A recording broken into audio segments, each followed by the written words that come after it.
అందరికీ నమస్తే అండి. జనం చెవిలో రాజకీయ నాయకులు పువ్వులు పెడతా ఉంటారు. ఏ పార్టీ నాయకులైనా సరే అబద్ధాలు చెప్తూ పువ్వులు పెడతా ఉంటారు. అది సర్వసాధారణం, దశాబ్దాల తరబడి వస్తుంది. కానీ జనం చెవిలో పోలీసులు కూడా పూలు పెడతారంటే నమ్మగలమా? వ్యవస్థలు కూడా పూలు పెడతారు జనం చెవిలో అంటే నమ్మగలమా? కానీ నమ్మి తీరాలి. ఎందుకంటే రామ్ గోపాల్ వర్మ గారి విషయంలోనే అది నిజమవుతుంది. పోలీసులేమో రామ్ గోపాల్ వర్మ గారి కోసం వెతుకుతున్నారు. ఆయన ఇంటికి వెళ్ళారు, దొరకలేదు. ఆయన కోసం 5 బృందాలు గాలిస్తున్నాయంట 2 తెలుగు రాష్ట్రాల్లో కూడా. అలాగే ఆయన ఎక్కడున్నారో అక్కడ తమిళనాడులోనో కర్ణాటకలోనో ఆయన ఎక్కడున్నారో చూసి ఆయన సెల్ ఫోన్ సిగ్నల్స్ ఆధారంగా ఆయన కోసం గాలిస్తున్నారంట. 5 బృందాలుగా విడిపోయారంట పోలీసులు. ఆయన ఎక్కడున్నా సరే తీవ్రంగా శ్రమించి చెమటోడ్చి ఆయన పట్టుకొని తీసుకొచ్చి అరెస్ట్ చేస్తారంట. సరే, జనం నమ్ముతారు, వింటారు అనుకుంటే సరే కష్టపడుతున్నారులే ఆర్జీవీని పట్టుకోవడానికి అని అనుకున్న దశలో అక్కడ ఆర్జీవీ మాత్రం వీడియోలు రిలీజ్ చేస్తున్నాడు, ఇంటర్వ్యూలు ఇస్తున్నాడు, సోషల్ మీడియాలో యాక్టివ్గా ఉంటున్నాడు. ఇది ఎలా సాధ్యమవుతుంది? నిన్న సాయంత్రం ఆయనది ఒక ఇంటర్వ్యూ వచ్చింది, మొన్న సాయంత్రం ఆయనది ఒక వీడియో రిలీజ్ అయింది, ఈరోజు మళ్ళీ ఇంకోటి ఏదో ఇంటర్వ్యూ వస్తుంది. బిగ్ టీవీలో ప్రస్తుతం ఇంటర్వ్యూ వస్తుంది, ఆయనది లైవ్ ఇంటర్వ్యూ.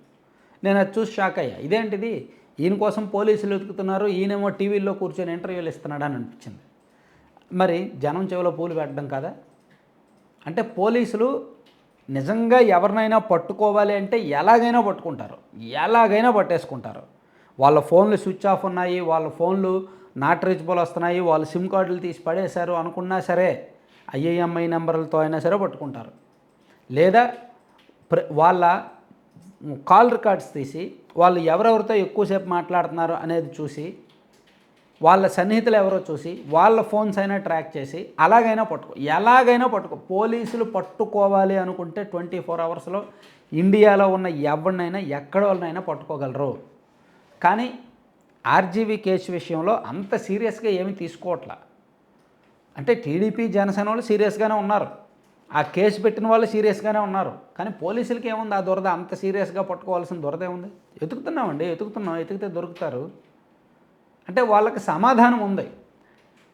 రేపు పొద్దున కోర్టు అడిగినా లేదంటే ప్రభుత్వ పెద్దలు ఎవరు అడిగినా సరే ఆయన ఫోన్ నెంబర్లు స్విచ్ ఆఫ్ ఉన్నాయండి, మేము ట్రై చేస్తున్నాము, అందులోకి 5 టీములు తిరుగుతున్నాయండి, ఒక్కొక్క టీంలో 10 మంది లెక్క 50 మంది పోలీసులు ఆయన కోసం తిరుగుతూనే ఉన్నారు 5 రోజుల నుంచి. ఆయన ఫోన్లు ఏమో స్విచ్ ఆఫ్లో ఉన్నాయి, ఆయన పిఎల్ని అడుగుతుంటే చెప్పట్లా, ఆయన ఇంటికి వెళ్తే లేరు, ఇంకా మేమేం చేయగలము అని చెప్తారు. అదేంటే ఆయన ఇంటర్వ్యూ ఇచ్చాడు కదా టీవీ కంటే మాకు తెలియదు. అంటే ఇలాగే ఉంటుంది అన్నమాట పోలీసుల తీరు. సో పోలీసుల మీద ప్రెజర్ పెట్టట్లా. ఇక్కడ కూటమి పెద్దలు ఏంటంటే పలానోడిని తీసుకురా, గత ప్రభుత్వం ఉన్నప్పుడు ఏంటి, పలానోడిని తీసుకురా, పలానోడిని పలానోడిని కొట్టినట్టు వీడియో కాల్ చేయి, పలానోడిని కొట్టినట్టు వీడియో తీసి మాకు పంపించు అనేటట్టు ఉండేది. గతంలో వైసీపీ ప్రభుత్వం ఉన్నప్పుడు రఘురామకృష్ణరాజు గారినో లేదంటే ఇంకెవరైనా టీడీపీ సోషల్ మీడియా కార్యకర్తలను ఎవరినో ఒకరిని అరెస్ట్ చేసిన తర్వాత సిఐడి అదుపులో ఉన్నప్పుడు కస్టడీలో ఉన్నప్పుడు కొట్టి చిత్రహింసలకు గురి చేసి వీడియోలు గట్రా అడిగేవాళ్ళు. ఇప్పుడు అలా ప్రెజర్ పెట్టట్లా. ఇప్పుడు పైనుంచి ఎవరో అడగట్లా. గతంలో పైనుంచి ఫాలో అప్ చేయడానికి, సీఎంఓ నుంచి ఫాలో అప్ చేయడానికి ఒకళ్ళు ఇద్దరు ఓన్లీ ఈ పని మీదే ఉన్నారు. వేధింపులు, కక్ష సాధింపులని ఫాలో అప్ చేసే పనిలో ఉన్నారు గతంలో. ఇప్పుడు ఆ పనిలో ఎవరు లేరు, ఎవరి పనుల్లో వాళ్ళు ఉన్నారు. సో అందుకని పోలీసుల మీద ప్రెజర్ లేదు. కంప్లైంట్ ఇచ్చినోడు కూడా కంప్లైంట్ ఇచ్చాం కదా పోలీసులు చూసుకుంటారులే అనే దీనిలో ఉన్నారు. పార్టీ ఆఫీస్ నుంచి ఏమైనా పోలీసుల మీద ప్రెజర్ ఉంది, పొలిటికల్ ప్రెజర్స్ ఉన్నాయంటే లేవు. స్వేచ్ఛ ఇచ్చేశారు పోలీసులకి. ఆ స్వేచ్ఛను పోలీసులు ఈ విధంగా వాడుతున్నారనమాట. లేకపోతే 3 రోజుల కిందట మద్దిపాడు పోలీసులు హైదరాబాద్ వెళ్ళారు, ఆర్జీవీ గారు ఇంటికి వెళ్ళారు, ఆర్జీవీ గారు లేరు. అదే రోజు సాయంత్రం ఆర్జీవీ గారు కోయంబత్తూరులో ఉన్నట్టు తెలిసింది. సో దాంతో తమిళనాడు పోలీసులతో మాట్లాడారు, ప్లస్ తెలంగాణలోని సైబర్ క్రైమ్ పోలీసులతో మాట్లాడారు. ఇదంతా టీం రెడీ చేశారు. కానీ ఆయన హైదరాబాద్లో కూర్చొని ఇంటర్వ్యూలు ఇస్తున్నాడు. బిగ్ టీవీకి వేరే ఛానల్కి ఇంటర్వ్యూలు ఇస్తున్నాడు. ఆయన రిలీజ్ చేసిన వీడియో చూస్తే తెలిసిపోద్ది ఆయన ఎక్కడున్నాడో. ఆయన రిలీజ్ చేసిన వీడియోలో బ్యాక్గ్రౌండ్ చూస్తే తెలిసిపోద్ది ఆయన ఎక్కడున్నాడో.